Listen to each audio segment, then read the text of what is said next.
How many times have you sat down to eat with a friend who says, I'm on keto now, or I'm doing intermittent fasting, or I'm paleo whole food vegan but not on Sundays and occasionally I'll lick a piece of fish? What?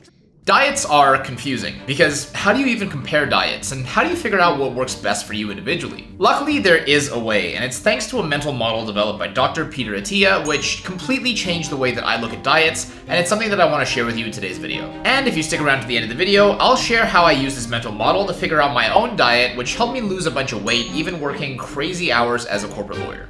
Okay, so getting right into it. The model, known as the 3 levers of nutrition, works like this. Dr. Attia categorizes diets as falling into one of 3 categories. The first is dietary restriction, where you're controlling what you eat. The second is time restriction, where you're controlling when you eat. And the third, which is caloric restriction, or flexible dieting, where you control how much you eat. So let's give some examples. A ketogenic diet would fall under dietary restriction since it restricts the consumption of carbohydrates. Similarly, a paleo diet would also fall under dietary restriction since it restricts the consumption of most non-whole food items. On the flip side, intermittent fasting would fall under time restriction since it restricts the amount of time within which you're eating, and a 1 meal a day diet would be a more extreme version of that. Finally, calorie and macro counting would fall under the third category of flexible eating or caloric restriction since you're not really restricting what or when you eat, but simply how much. So before we go deeper with this, let's backtrack a little here. Who is Dr. Peter Attia and why should we listen to him? Peter Attia is a former surgical resident at Johns Hopkins Hospital in Maryland and had spent time at both the National Cancer Institute and the National Institute of Health, also known as the NIH. So he's kind of a smart cookie. He's now a doctor of longevity, focused on helping his patients live not only longer, but better lives, and a big part of that comes from their nutrition and their exercise. His patients have had some serious results, and I feel like because Dr. Attia is such a big brain guy, he has some great insights into the science behind nutrition, and at the same time some great mental models for conceptualizing things that ordinarily might be a bit difficult to wrap your head around. Dr. Attia says you always want to be pulling on one of those 3 levers at any given time, which makes sense because if you're not pulling on any of them, that means you're eating whatever you want, whenever you want, and in whatever quantity you want. And while a complete lack of restriction might somehow work for some people naturally, for most others it doesn't really seem to work, both from a weight management and from a health perspective. The key here being that because the model highlights 3 different forms of restriction and 3 different forms of dieting, it's easier to identify which one works for you individually. This was explained super well in a recent podcast episode with Dr. Peter Attia and Dr. Lane Norton, where they discussed dietary preference and nutrition in the context of the 3 levers model. You have to practice some form of restriction. Now, you can pick the form of restriction you want. For me, the easiest thing is to be able to eat what I want. What you want, when you want, but just control the amount. Bingo. Yep.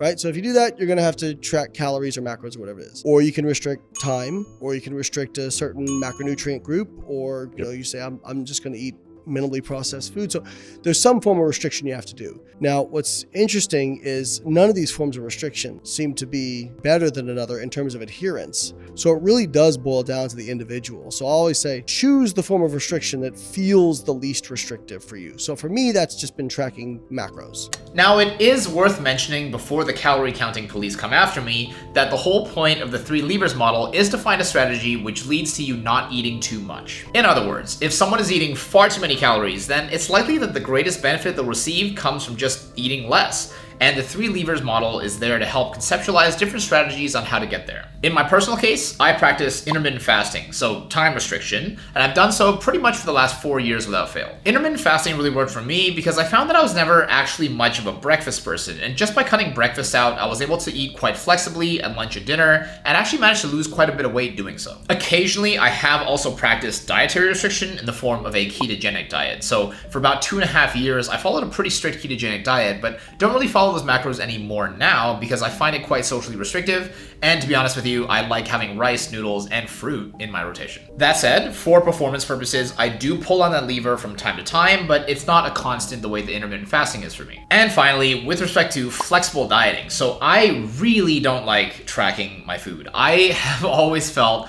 like every time I've done it, it sort of takes the joy out of eating for me a little bit. I did go through a period of over a year where I tracked every single thing I ate, both in terms of calories and macros, but yeah, it wasn't really the strategy that I decided to stick with. Now, everybody's gonna be different here, right? So I have some friends that love tracking their macros. They don't like intermittent fasting, they don't like switching up their diet to exclude certain foods, and for them, the idea of tracking everything they eat is actually not all that bad. And I can totally respect that, right? Because I think at the end of the day, the whole point of dieting and the whole point of this model is to identify that there are different preferences and there are different ways of eating that people all kind of lean towards, so it's really about finding what works best for you. It is worth mentioning that even though I don't track everything now, I did gain a lot from that year or so of tracking everything I ate because it gave me a lot more understanding into just how much it was that I was eating. And the honest truth is, it's often a lot more than you think, just because serving sizes are absolutely tiny, and realistically speaking, people eat a lot more than just one serving. So just to tie everything together, the whole point of the 3 levers model, and the reason it's changed the way that I look at diets forever, is that it creates a great framework for people to conceptualize what diet works best for them. Just because intermittent fasting might not work for someone doesn't mean that some form of dietary restriction or calorie counting won't work for them as well. Ultimately, the 3 levers are all quite different, and it is really helpful to experiment with all 3 of them just to see what really works for you. I really recommend checking out the rest of that podcast episode with Dr. Atiyah and Dr. Norton because they have such great takes on nutrition and really present them in a way that's very easy to understand and follow along with. Make sure to like this video, consider subscribing, and let us know in the comments what dietary strategy you like to follow. And check out this video next for my diet then and now that helped me lose over 100 pounds. And I'll catch you guys in the next one.